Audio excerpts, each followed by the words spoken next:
Good morning, friends. It's a privilege to be here this morning to share with you God's word on what God has been kind of speaking to me over the past couple of weeks or a month or so. Before that, I'll just read the scripture portion which you can see on the screen. Mark chapter 8, verses 34 to 38. Mark chapter 8, verses 34 to 38. And calling the crowd to him with his disciples, he said to them, "If anyone would come after me, let him deny himself and take up his cross and follow me. For whoever would save his life will lose it. But whoever loses his life for my sake and the gospel's sake will save it. For what does it profit a man to gain the whole world and forfeit his soul? For what can a man give in return for his soul? For whoever is ashamed of me and of my words in this adulterous and sinful generation, of him will the Son of Man also be ashamed when he comes in the glory of his Father with the holy angels." This is the first time I'm here on this pulpit. I've spoken a few times virtually, but I must say that's a little different from standing here for the first time. So even as I speak, I ask of you that you will continue to pray that I don't stand in the way of God speaking to you this morning. God's word in itself is true, is powerful, and the message is already there.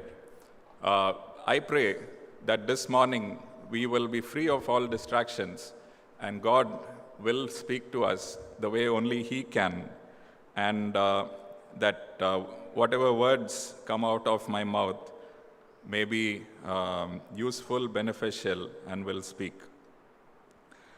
The first Bible translator and interpreter was somebody who said, "Did God really say that? Did God really say that?" God said, "Don't eat the fruit." The first interpreter of the scripture said, "Did God really say that?" So even as we begin to meditate on the Word of God today, let us be wary of this Bible translator and interpreter, who may come and tell us, "Did God really say that?" Surely He doesn't want you to be miserable. Surely God wants you to be happy. The second thing about sacrificing, taking up the cross, which we may have experienced many times, is something like a burnout, like what Martha would have felt. I've been doing it for so many years. Nobody cares. I'm tired. What is the point of all this? Is there any point? We are asked to count others as more significant than ourselves. But what happens when nobody is bothered? Nobody cares. How do I feel? I want to be sacrificial. I want to be giving. I want to be self-effacing. And when somebody ignores me, I feel hurt. I feel internally, do you even know who I am? I may not say it, but it's there. So even as we begin to meditate on God's word, shall we ask God for His grace to open our eyes? Our loving Heavenly Father, we thank you for this morning. Thank you for your word. Thank you for all the words that you have spoken. Lord, even as we begin to look into your word, Lord, I pray that you will speak. Let there be no interface except you between your word and our hearts. Lord, I pray that this may not just be another session of hearing, but Lord, at the end of it, I pray that we will be propelled by your Spirit to act. We ask all this in Jesus' name. Amen. So this passage tells essentially three things. Deny yourself, take up your cross, and follow me. The question is, why should I deny myself? Why should I deny myself, and what does it mean to deny self? The first and foremost reason, I believe, is because we were designed to worship. We were designed as creatures for worship. But the thing is, we were not designed to worship ourselves. We were not designed to worship ourselves. And why is that? Because we always need to worship something much more glorious than ourselves. Now, the problem is, we would like to worship ourselves. And when we know that we are not worthy of worship, we know that we are not there and we will never be. That is why, like King Nebuchadnezzar, we would like to exalt ourselves and put ourselves and make ourselves look bigger than we really are. That is the reason why we boast. That is the reason why we keep telling ourselves self-affirming statements borrowed from the world. We know that we cannot be worshipped. We know that there is nothing in this world, nothing in ourselves, which can give us that deep sense of satisfaction which God meant to take the place of. And when we continue in this process of exalting ourselves, of being focused on ourselves, of thinking highly of ourselves, that is a distraction. That disorients us from where our true focus ought to be. We can just look at some familiar verses. Hebrews chapter 12, verse 1 and 2. Very familiar verses. If you have your Bibles, you can open it. Otherwise, it's fine. Hebrews chapter 12, verse 1 and 2. Therefore, since we are surrounded by so great a cloud of witnesses, let us also lay aside every weight and sin that clings so closely. Let us run with endurance that race that is set before us, looking to Jesus, the founder and perfecter of our faith, who for the joy that was set before him endured the cross, despising the shame, and is seated at the right hand of the throne of God. Who for the joy that was set before him endured the cross. So even Jesus had his eyes not on himself, but the joy that was set in front of him, he endured the cross. So my dear friends, if we are called to be followers of Jesus, we can lose our joy, we can lose our peace, we can lose our contentment if all the time we are thinking about ourselves. And that is a huge distraction from where we ought to be looking at the cross. And that is what this season is about, and that is what the Christian life is about. It can also be disappointing because we are looking for water in wells which are dry. And the self can never satisfy. That is the way we are designed. That is the way God made us. Whether we like it or not, that is the way it is. So my dear friends, if this morning we want to be refreshed in our spirits, if we want to be refreshed in our souls, we need to come to Jesus and for a moment, at least, definitely for a moment, take our eyes off ourselves. I'm reminded of this familiar chorus that we used to sing. Let's forget about ourselves and magnify the Lord and worship Him. Let's forget about ourselves. We don't matter.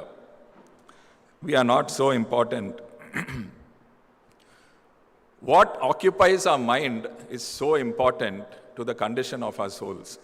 What occupies our minds, what we think about most often is what determines the state of our souls, the state of how satisfied or how joyful we are as human beings.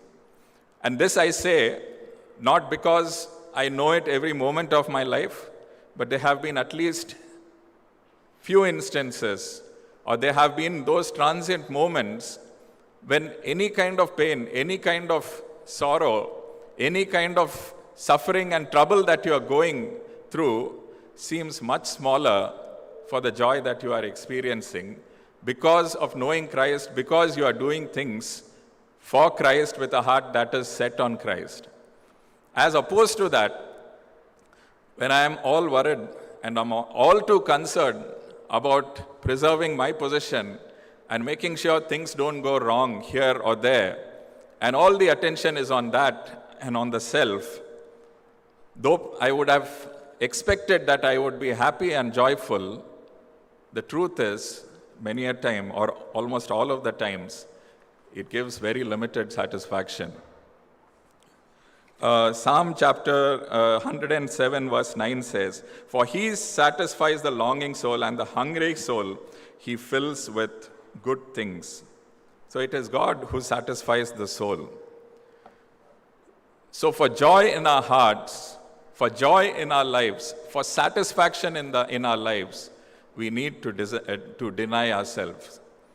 The second reason which we need to deny ourselves and take up the cross also comes from this passage that we read, but a few verses before that, where Jesus was actually teaching saying, "The Son of Man must suffer many things, be rejected by elders, be killed, etc." And Peter takes him aside and says, begins to rebuke him, like, how can all this happen? Surely there must be another way around. But Jesus says, "Get behind me, Satan, for you're not setting your mind on the things of God, but on the things of man." So if we take our eyes off the cross, if we take our eyes and turn it onto ourselves, if we take our eyes and find a better way than what Christ has prescribed, then we are partnering with the devil. Just as Peter in this case, with all good intent, he didn't want to see pain for his master, and he could not imagine what was going to happen. He could not understand what Jesus was talking about. But this is the very voice that came in the Garden of Eden. The voice that said, "Is this really true? Did God really say that?" That same voice today, we may imagine, may come in the form of a roaring lion. But many a time, it is in these kind of arguments, in these kind of rationalizations in our minds, that the devil speaks. We need to be moderate. We can't be extreme. We can't be right-wing. We can't be a fanatic. Take it easy, brother. Let's be cool about it. Surely this is not what it means. All kinds of things we may say, and that takes the form of a Peter. The voices may come from outside. The voices may come from our own experiences and our own rationalizations. But nevertheless, we need to defy these voices, because in the process, we are saying no to the devil. Sometimes we may also be, because this is something that we've kind of, or I've gathered from conversations mainly, conversations with people over life. And there's a lot of confusion on what this cross means. And people have gone to the extent, oh, this serious illness that I had is the cross that God gave me. Or this loss of a job is the cross I have to bear. Or, or a financial crisis is a cross. We may think many of these things are the crosses that we are called to bear. But these things happen to everybody, regardless of whether we are follower of Christ or not. So surely the cross is not all difficulties which come in life. Difficulties in life is not the cross. So what does it mean to take up the cross? The cross essentially means 4 things. One is opposition, because in those times, people who opposed the Romans were against. So it meant opposition. Nobody liked them. They were crucified. Number two is the shame that goes. They were stripped naked, they were hung on the cross till they were left to die. Third thing is the suffering, the pain, the excruciating pain. So the suffering.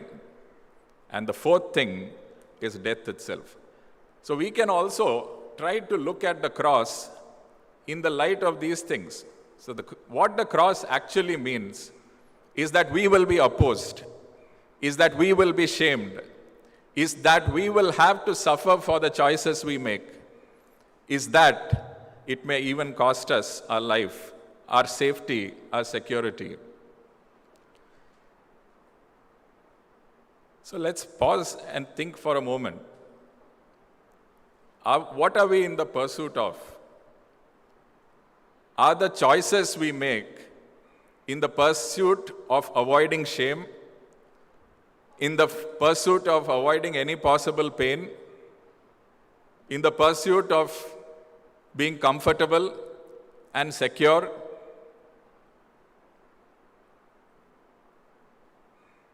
What are the choices that we are making today that demonstrate that we are followers of Christ and are willing to take up the cross? It's a choice we make. It's not thrust on us. It's not something that God allows and says, you have a serious illness or you die of cancer. No. We have the choice, like Jesus and some others who helped him, to either take it or leave it. It's a choice we have. We can say no also if we are not interested. So this cross-taking is not for the whole world. It's for those of us who say that we are followers of Jesus. But before we can be followers of Jesus, Jesus is asking us to deny ourselves, take up the cross, and then follow him. And taking up the cross means all of these things. It means to be opposed. It means to be shamed. It means to suffer. And it means a loss of security and safety. Now in verse 38, that is put up also, we can almost imagine two separate sets or groups of people, if we can call, or two separate ways of thinking, ways of living. For whoever is ashamed of me and my words in this adulterous and sinful generation, of him will the Son of Man also be ashamed when he comes in glory with the Father, with his holy angels. So this adulterous and sinful generation, which wants comfort, safety, security, does not want to be shamed, does not want to suffer. And this, the Father, the glory of the Father and the holy angels, who was opposed, who suffered, who died, and who was shamed, who for the joy that was set before him endured all these things, did not try to avoid it, did not listen to the Peter. My friends, this is hard, we may think. Maybe in this life, it may feel hard also, truly. But Jesus cannot be a liar. God cannot be a liar because he wants the best for us. And if we try to do anything differently, then it is at our own loss. It is at our own peril. The next thing, a great man of God said, that self-denial destroys the very root and foundation of sorrow. That is stating it another way, that following Christ, taking up the cross, denying ourselves, takes away sorrow. The bitter root of sorrow is the self. The bitter root of sorrow is the self. You pause for a moment and think about it. The reason why we are unhappy or why we are sorrowful also many times is because of ourselves. Is because our eyes are constantly on ourselves.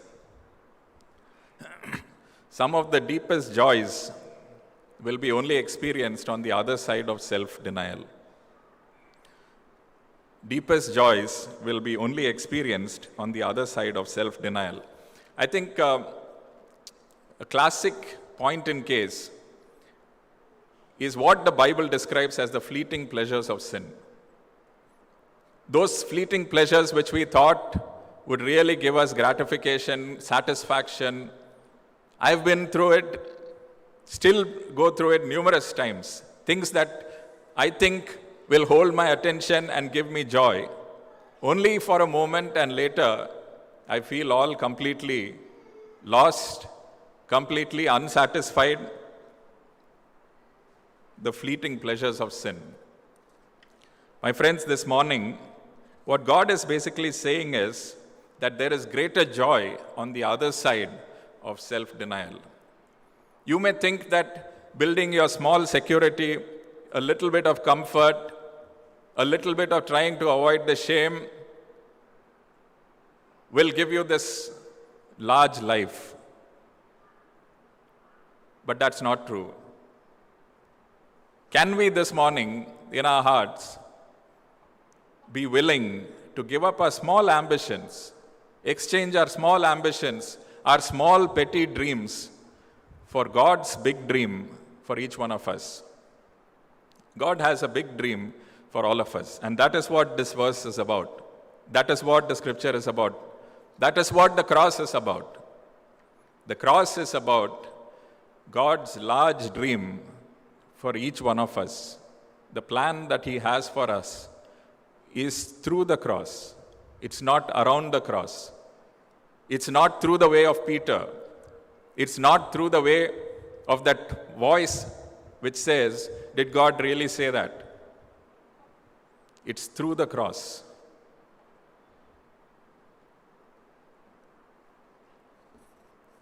And when I think about the cross, I'm reminded of the verses of a few hymns. In fact, last Sunday we wanted to sing this, but for lack of time could not. But I'll just remind you all of the verse, of the words of this song, of this hymn. When I survey the wondrous cross on which the Prince of Glory died, my richest gain I count but loss, and pour contempt on all my pride. So it's not just a glance that we have at the cross.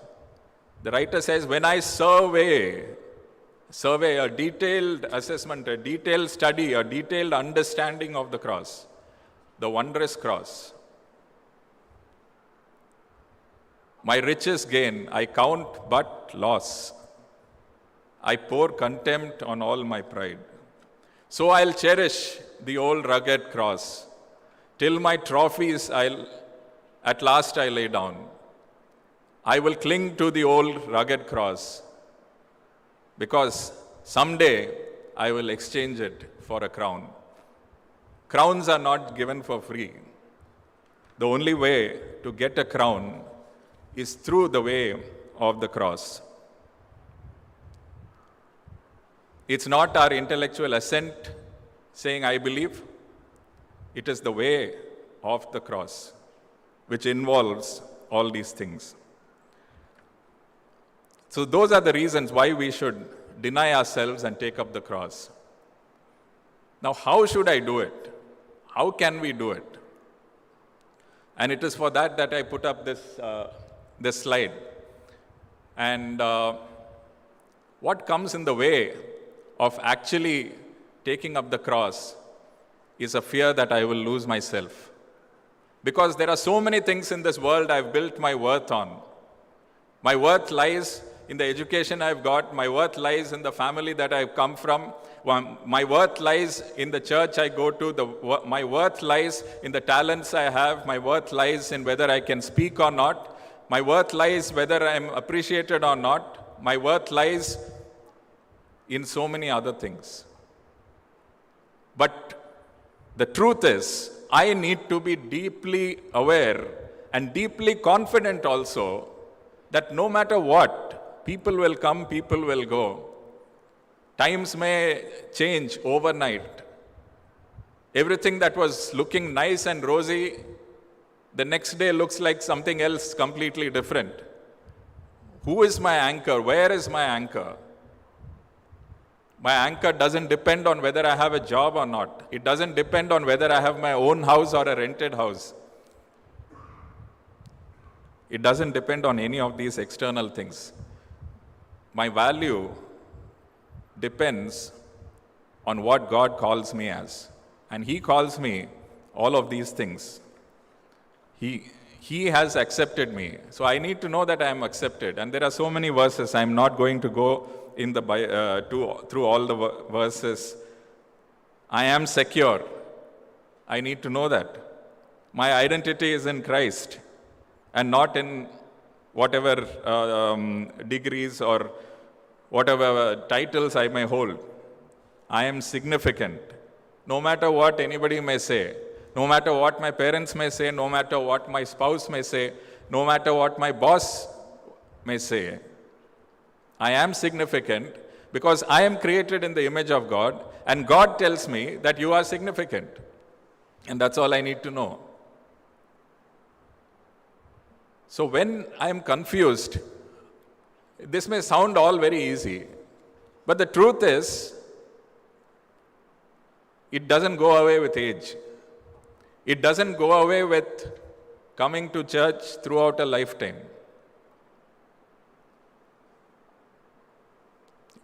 It goes, and it is only from knowing that I am accepted. It is only from experiencing in a real manner the acceptance, the security and significance which only God can give. So when I am not accepted, or when I feel I am not accepted, I do things to prove myself. I go around running around here and there, and I want to show that I am worth something. It could be professionally, it could be at home, it could be in church, whatever. When I am insecure, I try to build my security. What will happen, if my kids leave me? What will happen if I grow old? I build my security in externals.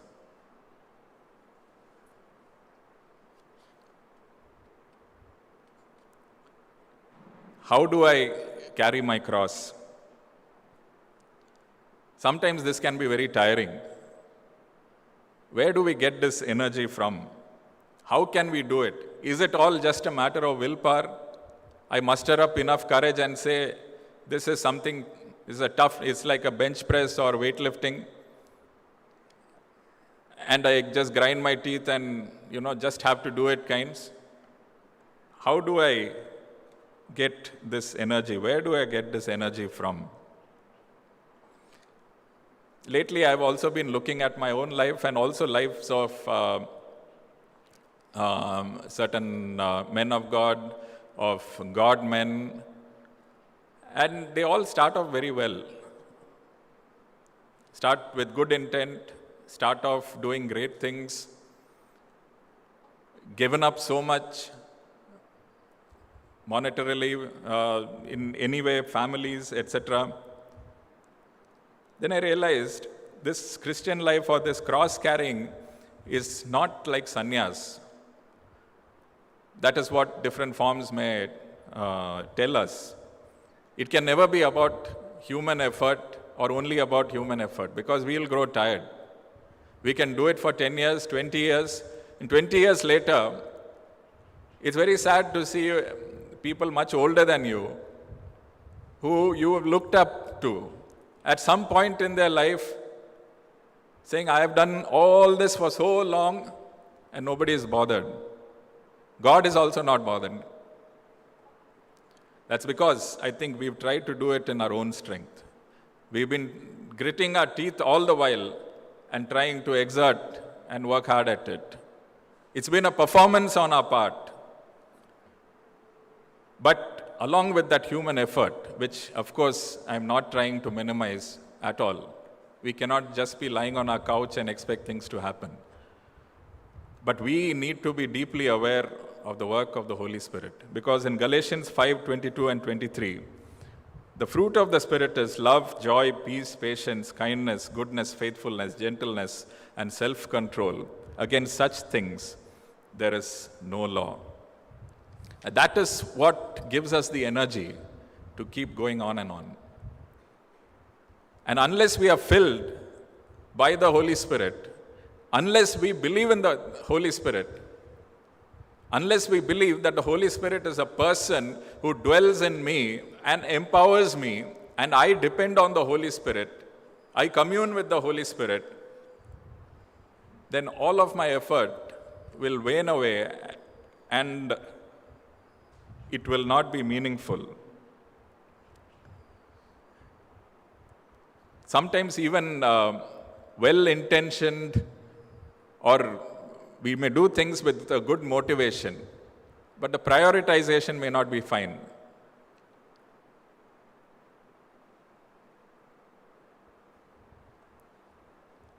We may start thinking that we are doing something for God. It may be so, but then it becomes just about addressing needs and wants and doing good things. And soon, it's a very subtle thing. And soon, that thing, when we start doing week after week, it becomes a habit, and then God is nowhere in the picture. These are all things that I have experienced and I continue to experience, which is why I'm bringing it here. On what it means to deny ourselves, take up the cross. I may have great intentions. I may start very well, but somewhere down the line, the action is continuing on, but the motivation, even I am not aware, but my eyes are not on Jesus. And then I begin to evaluate myself. It becomes like a performance. Am I doing well? Is it going well for me?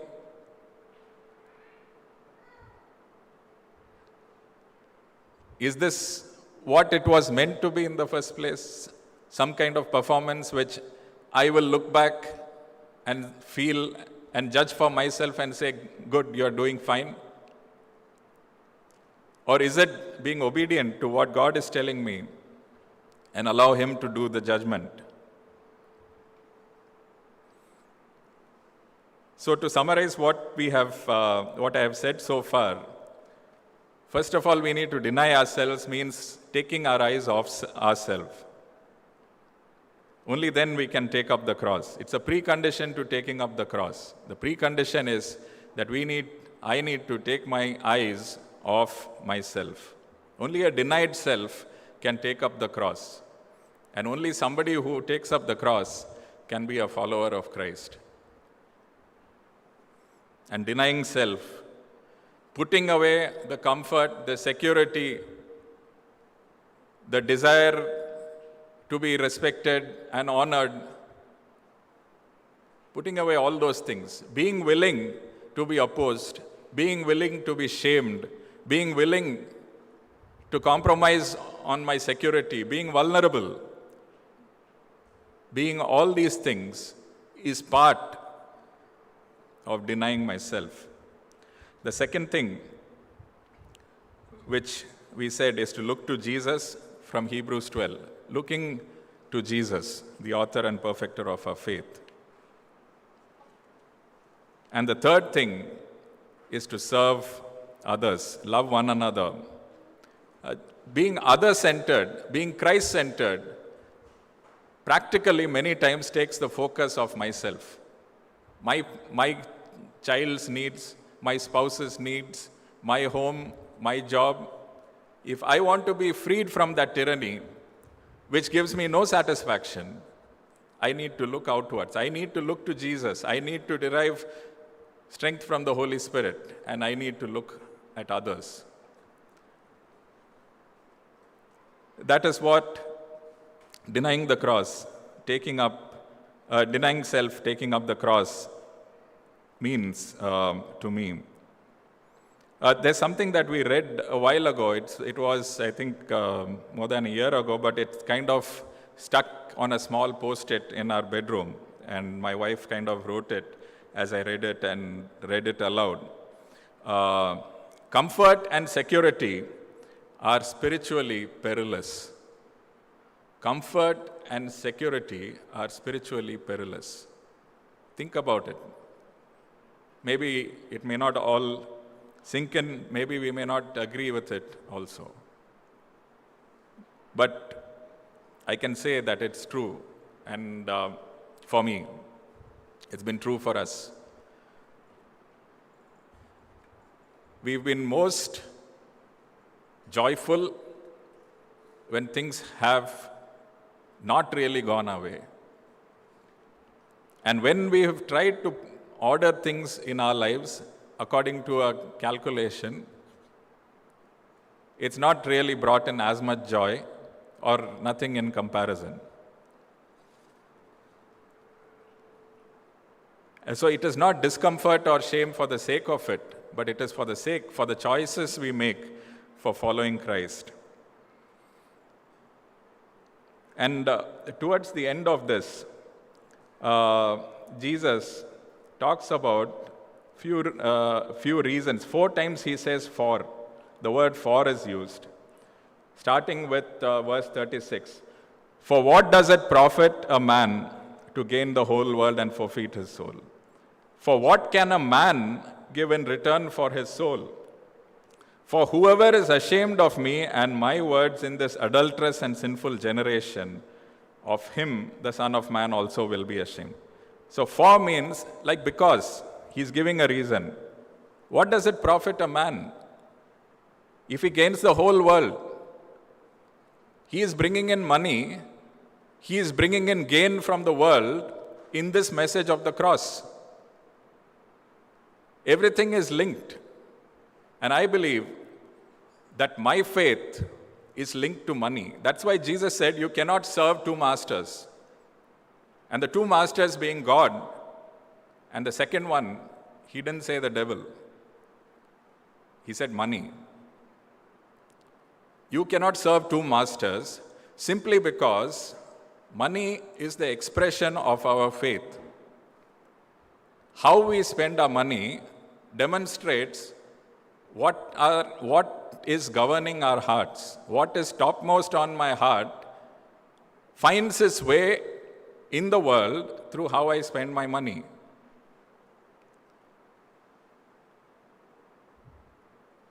And that is the reason why Jesus is saying, what does it profit a man? Your money cannot buy your soul.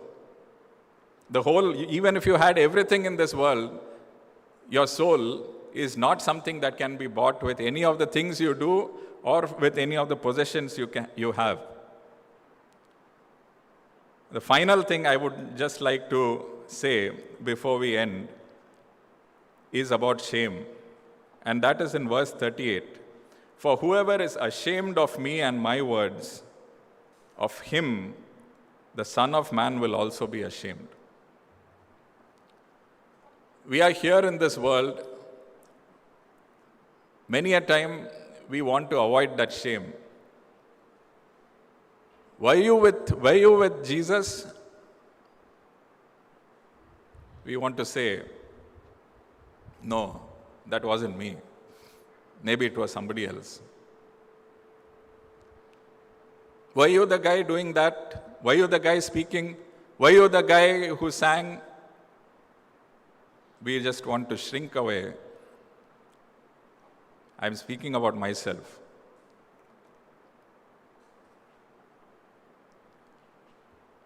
We don't, depending on the situation, we try to avoid shame. Where it is okay, where it boosts ourselves, we want to be seen as on the top, as a follower of Christ, as a champion for Christ. But where it doesn't suit us, we want to be like Peter.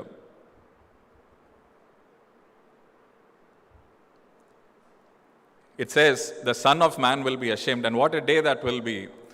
When the entire heavens will be open, all the armies of angels will be there. All of God's chosen ones will be there. and in front of them, we'll have to bear shame. That is what Jesus is saying. So that is going to be much more real, much more in magnitude compared to what shame we might have to bear in the world today for being followers of Christ. It may not be fashionable. Your friends may not like it. It may not be the theme in the workplace. It doesn't matter. I'm not saying we just have to stand out like a sore thumb just for the sake of it, but for the sake of Christ. Only for the sake of Christ. Not to get noticed. Not to become the center of attention. But let's become comfortable with this new life which embraces the cross, this new life of being born again, which means that I'm willing to take opposition, I'm willing to take shame, I'm willing to suffer, I'm willing to be vulnerable. That, in my understanding, is the new life that God wants for each one of us. Being willing to be shamed. So, my dear friends, even as we spend time today, through the week, through this season, and through our lives, maybe reflect on what God is telling us, what Jesus is telling us. Deny yourself, take up the cross, follow me, and don't be found wanting on that day when you will be given crowns or you will have to be ashamed. Shall we look to God in prayer? Our loving Heavenly Father, we thank you for this time that you gave us. Thank you for your word. Thank you for everything that you teach us. Lord, we are so imperfect. Our understanding is limited. We are rebellious. So many times we have seen, we have heard, but yet, Lord, we don't want to listen. We have other voices telling us many things. We want to walk the path of moderation because we think some things that you say sound extreme. But Lord, this is the life that you have called us to in this temporary life that you've given us. I pray this morning that you will be our security. You are our security. Help us to trust that you are our security. That we will not be ashamed of you.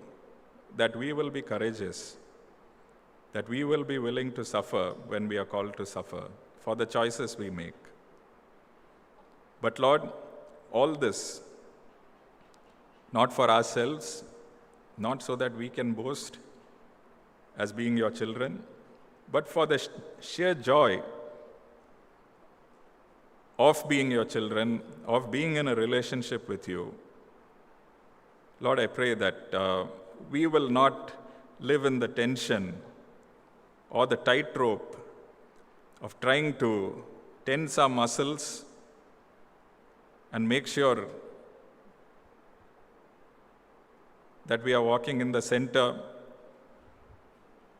Lord, we can grow tired.